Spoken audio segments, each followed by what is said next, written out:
मैं बोल रही हूँ कि बिहार का ये दुर्भाग्य है कि ऐसे ऐसे लोग यहाँ पे सत्ता में कायम है जो कि बिहार की चिंता छोड़ करके आपस की लड़ाई में लड़े हुए हैं।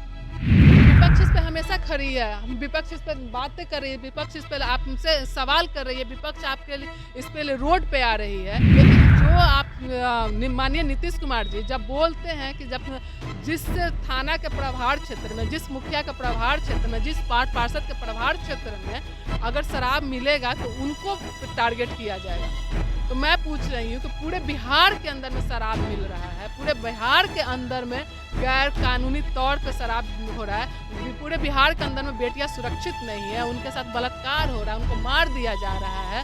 तो मुझे तो लगता है कि माननीय नीतीश कुमार जी को ही पूरे बिहार को किसी और के हाथ में सौंप देना चाहिए कि अब उनसे बिहार नहीं संभल। एनडीए में सब कुछ ठीक ठाक नहीं चल रहा है। आपको बता दें कि बिहार की सियासत इन दिनों लगातार जो है गर्म है।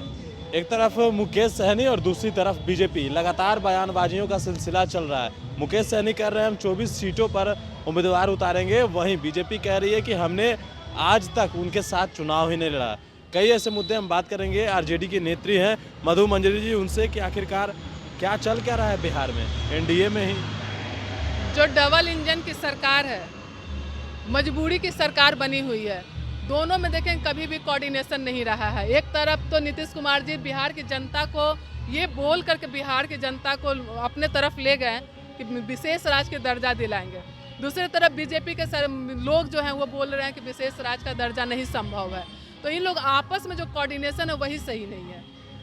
और किस मजबूरी में नीतीश कुमार जी सरकार में हैं, मुख्यमंत्री बने हुए हैं, क्या मुख्यमंत्री सिर्फ बने रहने के लिए या बिहार के लिए सोच रहे हैं? क्योंकि बिहार की जनता को बहुत उम्मीद थी उनसे, लेकिन उस उम्मीद पे आज देखेंगे बिहार शराबबंदी को भी लेकर के आप देखिए तो शराब पी करके लोग मर रहे हैं। बेटियों की बात करते थे, महिलाओं की बात करते हैं, महिलाओं की सुरक्षा नहीं है, शिक्षा नहीं है, रोजगार नहीं है। ये सब चीज़ होने के बावजूद भी डबल इंजन की सरकार चल रही है और आपस में ही वो लोग लगे हुए लड़ने में। बिहार की चिंता इनको है ही नहीं। तो मुकेश सहनी बीजेपी को बोल रहे हैं, बीजेपी मुकेश सहनी को बोल रही है, बिहार में आखिर ये सरकार में हो क्या रहा है कुछ? मैं बोल रही हूँ कि बिहार का ये दुर्भाग्य है कि ऐसे ऐसे लोग यहाँ पे सत्ता में कायम है जो कि बिहार की चिंता छोड़ करके आपस की लड़ाई में लड़े हुए हैं।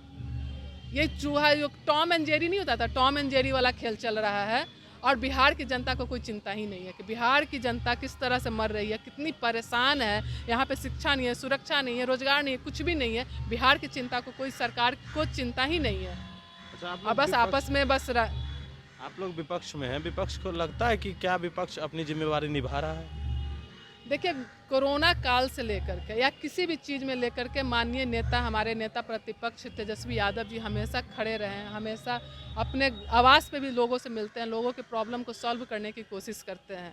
तो जितना हो सकता है विपक्ष की जितना भूमिका हो सकती है, जितना हम लोग निभा सकते हैं, क्योंकि हम तो हमारे अंदर हम तो सरकार में नहीं है ना। बाकी तो उनसे सवाल ही कर सकते हैं ना, उनको बोल सकते हैं कि यहाँ पे ये प्रॉब्लम है, इसको आप देखिए।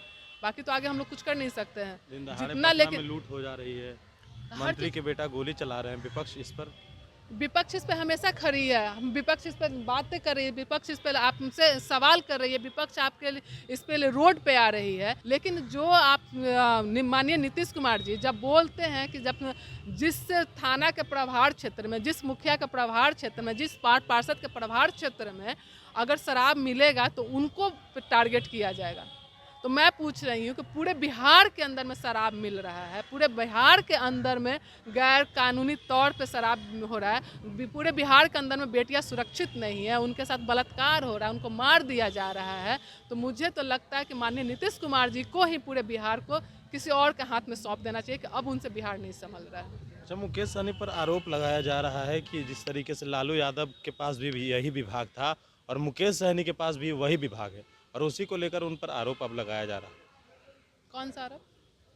एक स्टूडेंट ने उन पर आरोप अच्छा, लगाया। वो जो आरोप है, तो जिस तरह से उन्होंने आरोप लगाया है तो उस पर मुझे लगता है किसी भी आरोप पे पहले तो उस पर जांच कमेटी बैठनी चाहिए, जांच होनी चाहिए। अगर लगता है कि जांच में अगर ऐसा है तो फिर उस पर कार्रवाई होनी चाहिए। चलिए, तो ये थे हमारे साथ मधु मंजरी जी। कई सवाल थे जो हमने इनसे लिए हैं और भी अपडेट्स देंगे बने इंफॉर्मेशन के साथ। नमस्कार।